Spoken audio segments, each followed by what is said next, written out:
Hello दोस्तों, कैसे हैं आप सब लोग। उम्मीद करता हूं काफी अच्छे होंगे। तो दोस्तों दो एसएमई आईपीओ है जिनकी ग्रे मार्केट के अंदर बहुत ही जबरदस्त डिमांड चल रही है। पहला है ओरियाना पावर एसएमई आईपीओ, दूसरा है विंसिस आईटी सर्विसेज का आईपीओ।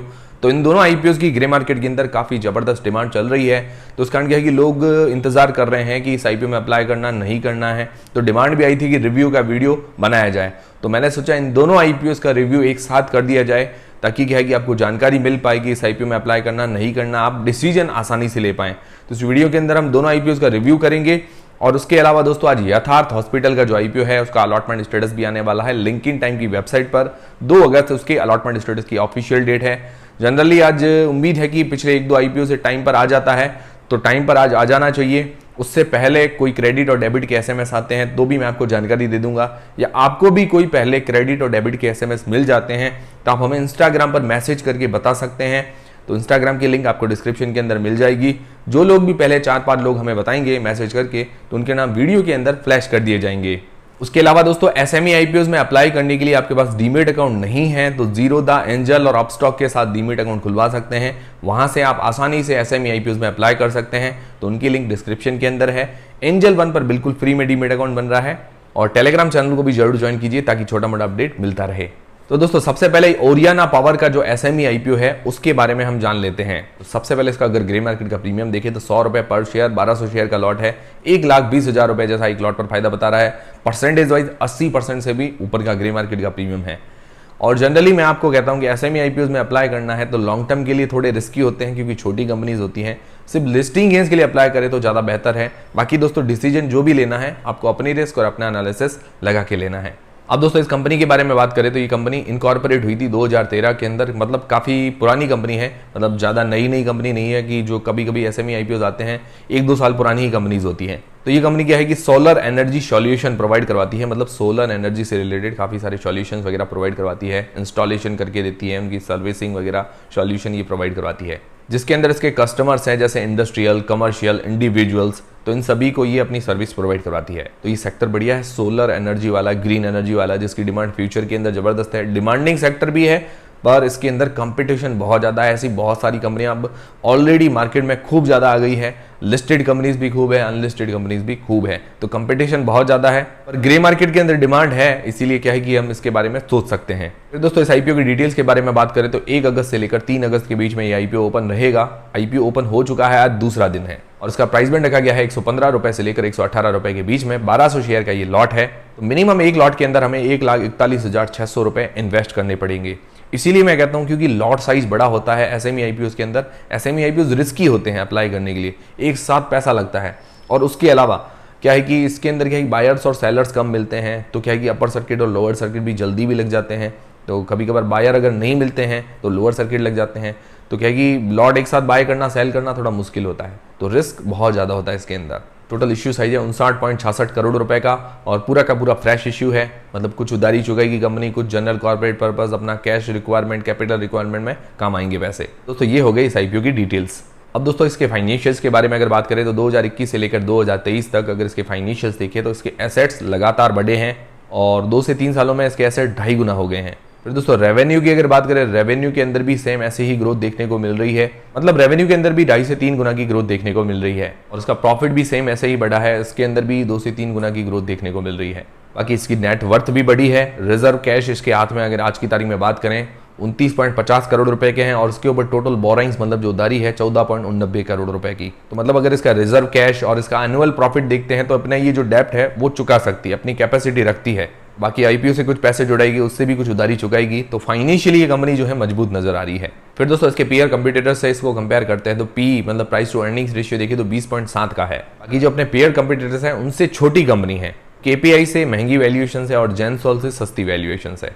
पर ओवरऑल देखें तो इन दोनों से ही काफी छोटी कंपनी है। रेवेन्यू के मामले में ओवरऑल थोड़ी और सस्ती होनी चाहिए थी। बाकी इसकी आरओई कम है, रिटर्न ऑन इक्विटी, और इसकी आरओसी मतलब रिटर्न ऑन कैपिटल एम्प्लॉयड और रिटर्न ऑन नेट वर्थ, ये दोनों ही अच्छी है। तो ओवरऑल देखा जाए एसएमई आईपीओ जनरली पर्सनली मैं तो ऐसे ही करता हूं कि भाई सिर्फ लिस्टिंग गेन्स के लिए अप्लाई करता हूं, क्योंकि लॉन्ग टर्म में मैं ज्यादा जाता नहीं हूं इसके अंदर। तो ओवरऑल देखिए इसकी वैल्यूएशंस काफी हाई है, सेक्टर बढ़िया है, सेक्टर इसका बढ़िया है, वैल्यूएशंस काफी ज्यादा हाई है। थोड़ा और सस्ता हो सकता था, आजकल सारे आईपीओ महंगे लेके आ रहे हैं। ओवरऑल जीएमपी 80% के आसपास है, तो देख के सोच समझ के अप्लाई करें। ओवरऑल ठीक है, जनरली मैं तो यही कहता हूँ जो ज़्यादा रिस्क नहीं लेना चाहते हैं वो एसएमई आईपीओ से दूर ही रहें। तो ये हो गया ओरियाना पावर को लेकर पूरा रिव्यू। अब दोस्तों दूसरा आईपीओ विनसिस आईटी सर्विसेज। तो इस कंपनी का नाम विनसिस आईटी सर्विसेज है, पर ये आईटी सर्विसेज प्रोवाइड नहीं करवाती है, क्या कि आईटी सर्विस से रिलेटेड कोर्सेज वगैरह प्रोवाइड करवाती है, कोर्सेज सेल करती है अपने वेबसाइट वगैरह पर। 400 प्लस कोर्सेज ये प्रोवाइड करवाती है, ट्रेनिंग, सर्टिफिकेशन, ये सारी चीज़ें देती है आईटी से रिलेटेड, और भी स्किल्स वगैरह कुछ भी इनसे रिलेटेड ही कोर्स वगैरह सेल करती है। तो काम ठीक है, सेक्टर इतना ज़बरदस्त नहीं है, मतलब क्योंकि कोर्सेज क्या है कि कोई भी सेल कर सकता है, मतलब इसके अंदर कंपटीशन कैसे भी बढ़ सकता है। जैसे मुझ में कोई स्किल्स है तो मैं अपने कोर्स वगैरह बना के उसको सेल कर सकता हूँ। तो इस तरह से ये जो सेक्टर है, मतलब ऐसा कोई सेक्टर नहीं है, कोई विशेष यूनिक सेक्टर नहीं है, और फ्यूचर के अंदर भी क्या है कि इसकी डिमांड ऊपर नीचे हो सकती है। हाँ, पर अगर ये आईटी सर्विसेज कुछ प्रोवाइड करवाता, मतलब आईटी से रिलेटेड कुछ काम करता है, इंफॉर्मेशन टेक्नोलॉजी से रिलेटेड, तो अलग बात होती। तो ये कोर्सेज सेल करता है, ठीक ठाक सेक्टर इसको मान सकते हैं। और अगर इसका ग्रे मार्केट का प्रीमियम देखिए 60 रुपये पर शेयर, 1000 शेयर का लॉट है, 60,000 रुपये जैसा एक लॉट पर फायदा बता रहा है। परसेंटेज वाइज 46% जैसा ग्रे मार्केट का प्रीमियम है। मिनिमम मैं आपको कहता हूं कि कोई भी एसएमई आईपीओ हो 50 से 60% मिनिमम होना चाहिए, तो इसका 46% है, तो अभी थोड़ा रिस्की है। अब दोस्तों इसके फाइनेंशियल देखें 2021 से लेकर 2023 तक, तो एसेट्स के अंदर बढ़िया ग्रोथ है, 2.5 गुना जैसी ग्रोथ देखने को मिल रही है। रेवेन्यू के अंदर 4.5 गुना जैसी ग्रोथ है, मतलब FY23 के अंदर एकदम जबरदस्त जंप देखने को मिला है। प्रॉफिट के अंदर अगर देखें तो 2022 के अंदर तो लॉस मेकिंग थी, पर FY23 के अंदर जबरदस्त प्रॉफिट 15 करोड़ रुपए के आसपास का देखा जाए। FY23 के अंदर जो एकदम से जंप आया है, ये भी थोड़ा सोचने वाली बात है। और ये जंप आया तो कोई बात नहीं है, पर अगले साल मतलब हर आने वाले साल में और ज्यादा इसके अंदर जंप आना चाहिए, मतलब और ग्रोथ होनी चाहिए। अगर डिक्लाइन हो जाता है तो इस कंपनी के लिए और नेगेटिव हो जाएगा, मतलब कंपनी क्या है कि और पिट सकती है। बाकी इसकी नेट वर्थ बड़ी है, रिजर्व कैश इसके हाथ में 14 करोड़ रुपए के आसपास का है, और इसके ऊपर बोरिंग्स मतलब उधारी है 23 करोड़ रुपए के आसपास की। तो इसका अगर एनुअल प्रॉफिट और रिजर्व कैश भी देखिए तो ये अपना डेब्ट वो चुका सकती है, पर आईपीओ से भी कुछ पैसे जुटाएगी, उससे भी कुछ अपना लोन वगैरह पेमेंट करेगी, और कुछ कंपनी की ग्रोथ के लिए पैसे कम आएंगे। फिर दोस्तों पीयर कंपटीटर से अगर इसको कंपेयर करें तो पी वाइज अगर इसको देखते हैं तो अपने जो पीयर कंपटीटर्स हैं उनसे तो ये सस्ती कंपनी है, सस्ती वैल्यूएशन है, पर रेवेन्यू के मामले में अगर देखें तो उनसे छोटी कंपनी है, तो और थोड़ी सस्ती होनी चाहिए थी। ये भी महंगी वैल्यूएशंस है। बाकी इसकी ROE, return on equity, ROC, return on net worth, ये सारी अच्छी है, मतलब क्वालिटी कंपनी मानी जाती है। ऐसी कंपनी होती है जिनकी आरओई, आरओसी अच्छी होती है, तो इसकी अच्छी है। और अगर इसका प्राइस टू अर्निंग रेशियो देखें तो करीबन 12.51 का है। फिर दोस्तों आईपीओ की डिटेल्स के बारे में अगर बात करें तो 1 अगस्त से लेकर 4 अगस्त के बीच में ये आईपीओ ओपन रहेगा। प्राइस बैंड रखा गया है 121 रुपए से लेकर 128 रुपए के बीच में। 1000 शेयर का लॉट है, मिनिमम 1,28,000 रुपए हमें इन्वेस्ट करने पड़ेंगे। प्राइस बैंड महंगा है। इश्यू साइज है 49.84 करोड़ रुपए का पूरा फ्रेश इश्यू है, मतलब कंपनी की ग्रोथ के लिए पैसे काम आएंगे, कुछ लोन चुकाने के लिए, कुछ कैपिटल रिक्वायरमेंट के लिए।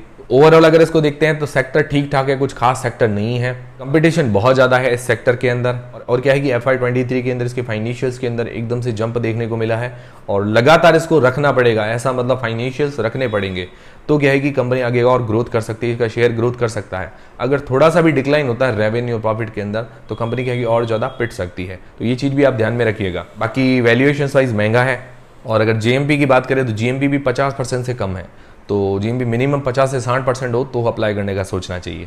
ठीक है, ये था पूरा अपडेट। बाकी पर्सनली मेरा रिव्यू था, और आपका डिसीजन जो है वो आपको खुद को लेना है, अपनी रिस्क और अपना एनालिसिस लगा के लेना है।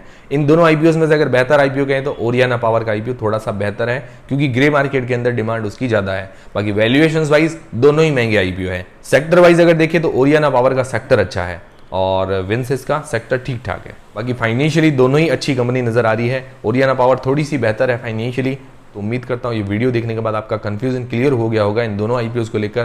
तो अब इन दोनों में से कौन से आईपीओ में अप्लाई करने वाले हैं, और लॉन्ग टर्म के लिए अप्लाई करेंगे, लिस्टिंग गेन्स के लिए अप्लाई करेंगे, मुझे कमेंट करके जरूर बताइएगा। और वीडियो देख के अगर आपकी हेल्प हुई है तो वीडियो को लाइक जरूर करें, चैनल को सब्सक्राइब कर लें। मिलते हैं दोस्तों अगले वीडियो के अंदर।